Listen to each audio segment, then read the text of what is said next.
안녕하십니까, 박사호입니다. 월드리딩 채널은 수익 정지 상태지만 가장 정확한 국제 뉴스를 전해드리겠습니다. 10월 31일 KBS가 젤렌스키를 단독 인터뷰했는데 내용이 아주 재미있습니다. 그는 우크라이나군과 북한군의 교전이 앞으로 수일 내에 있을 수 있다고 주장했습니다. 다시 말해 교전은 아직 일어나지 않았다는 것입니다. 젤렌스키는 일부 북한군이 우크라이나 국경을 통과했다는 CNN 보도는 사실이 아니라고 했다고 합니다.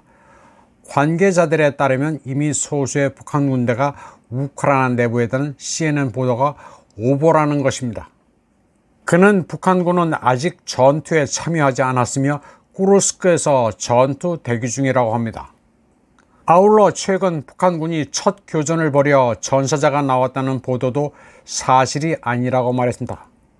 젤렌스키는 역시 코미디언입니다. 최근 북한군이 처음으로 교전을 벌여 사망자가 나왔다는 리투아니아의 친우크라이나 NGO 블루 옐로우의 주장을 부인한 것입니다.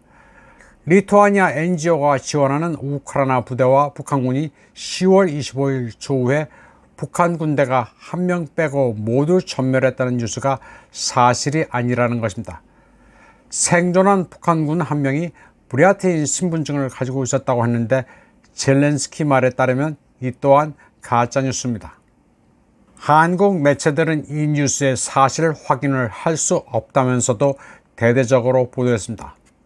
그리고 리투아니아 매체 LRT에 나온 사진을 공개하면서 우크라이나군이 북한 인공기도 탈취했다고 보도했습니다. 코미디도 이런 코미디가 없습니다. 젤렌스키는 또 러시아에서 훈련 중인 북한군 3,000명은 12,000명으로 늘어날 것이며 대부분 특수부대지만 추가로 공병 투입을 위한 북러 간 협상이 벌어지고 있다고 주장했습니다.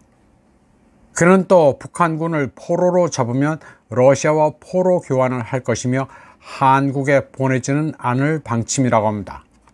젤렌스키는 어쨌거나 국제 뉴스에서 부각되는 인물이니 나름 취재해 볼 만한 인터뷰이긴 합니다. 그런데 한국 매체는 분쟁 쌍방 가운데 늘 우크라이나 주장에만 귀를 기울입니다. 우크라이나 애들은 고위 관리라고 해도 취재하기가 쉽습니다. 걔들은 인터뷰를 해봐야 늘 자기네들이 뭐가 아쉽다는 이야기를 하게 마련입니다. 반면 러시아는 무슨 얘기를 하든 한국 기자는 현장에 없습니다. 분쟁의 일방이지만 러시아 쪽 얘기는 서방 주류 매체의 내러티브를 그대로 번역해 옮길 뿐입니다. 러시아에서 열리는 대형 국제 행사에서 손을 들고 질문하는 한국 기자를 저는 본 적이 없습니다. 한편 전날 방송에서 월드리딩은 UN 안보리에서 있었던 바실리 네벤자 러시아 대표의 한국 관련 내용을 전해드렸습니다. 젤렌스키 정권의 서구 공범자들이 대한민국 정부로 하여금 키예프 정권과 보다 적극적인 군사기술 협력을 하도록 권유하고 절실히 필요한 살상무기를 공급하게 하기 위해 2년 넘게 노력해왔다는 내용입니다. 네벤지아 대사는 한국 측이 이런 속임수에 넘어가지 않을 만한 충분한 지혜가 있기를 바란다고 합니다. 그리고 어쨌든 지금의 어려운 시기에도 불구하고 우리는 러시아와 한국의 전통적인 선린 관계를 복구하기 위한 전제 조건을 계속 유지하려 할 것이며 여러분이 보여주신 절제를 높이 평가하고 있다고 말했습니다. 그는 한국의 여론조사 또한 고무적이며 이는 한국 국민의 압도적인 다수가 대한민국이 우크라이나 분쟁에 개입하는 것을 원하지 않는다는 것을 보여준다고 말했습니다. 네벤지아 대사는 이날 젤렌스키에 대해서도 말했습니다. 그는 젤렌스키가 우크라이나를 미국과 그 동맹국의 꼭두각시로 만들어 러시아에 대항하도록 함으로써 그의 선거 공약을 배신했다고 말했습니다. 네벤지아 대표는 코미디 배우에서 정치인으로 변신한 그의 악행을 지적했습니다. 그러면서 젤렌스키는 2019년 러시아와의 평화, 러시아 사용자의 평등한 권리, 정교회 신앙 보호라는 공약을 내걸고 선거에 출마했으며 사람들은 그의 말을 믿고 그를 대통령으로 뽑았다고 시작했습니다. 그러나 그 후 젤렌스키는 서방의 지정학적 이익을 위해 공약을 헌신짝처럼 버리고 정반대 길을 걸었다고 네벤자는 말했습니다.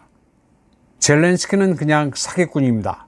그는 또 젤렌스키가 비옥한 땅과 전략적 기업을 서방 기업에 거의 헐값으로 팔았으며 이 과정은 지금도 계속되고 있다고 지적했습니다. 우크라이나 흑토의 상당 부분은 지금 서방 식량 메이저의 소유입니다. 젤렌스키는 돈 되는 국가 자산은 다 팔아먹었습니다. 네벤자는 또 젤렌스키의 대통령 임기 만료에 대해서도 언급했습니다. 그는 갈등 해결에 대한 모스크바의 입장은 변한 게 없다고 했습니다. 네벤자는 젤렌스키에게 재무장할 시간벌이만 해주고 전선을 동결했던 민스크 협정은 다시 반복되지 않을 것이라고 경고했습니다. 또 나토 가입도 결코 허용되지 않을 것이라면서 우크라이나의 비무장화, 비나치화를 포함한 군사작전의 목표는 모두 달성될 것이라고 말했습니다. 세르게이 라브로프 러시아 외교부장은 민스크에서 열린 유라시아 안보회의에서 젤렌스키의 분쟁 해결 계획은 어리석은 것부터 정신 나간 것까지 가지가지라고 말했습니다. 그는 우크라이나가 2014년 이래 점점 더 엄격한 반러시아 정책을 채택했다고 시작했습니다.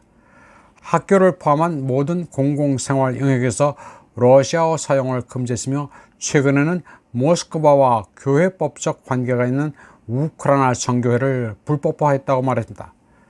그는 키예프가 지난 10년간 취한 조처는 모든 사람이 성별, 인종, 언어 또는 종교에 관계없이 평등하게 대우받아야 한다는 유엔 헌장을 위반한다고 강조했습니다. 그러나 서방은 키예프 정권의 이런 행태에 눈 감고 있으며 러시아의 항복을 요구하는 젤렌스키의 어리석은 평화 솔루션을 홍보한다고 말했습니다. 첨언하자면 한국의 소위 보수 우파라는 사람들 상당수가 러우전의 원인과 본질을 잘 모릅니다. 러시아가 특수 군사작전을 발동했으니 침략자고 우크라이나는 불쌍한 피해자라는 어리석은 사고에 빠졌습니다. 그러면서 우리와 별 관계도 없는 우크라이나를 우방으로 여기면서 무기 주자, 돈 퍼주자는 어리석은 소리들을 하고 있습니다. 이번 방송은 여기까지 하겠습니다. 시청해주신 여러분 감사합니다.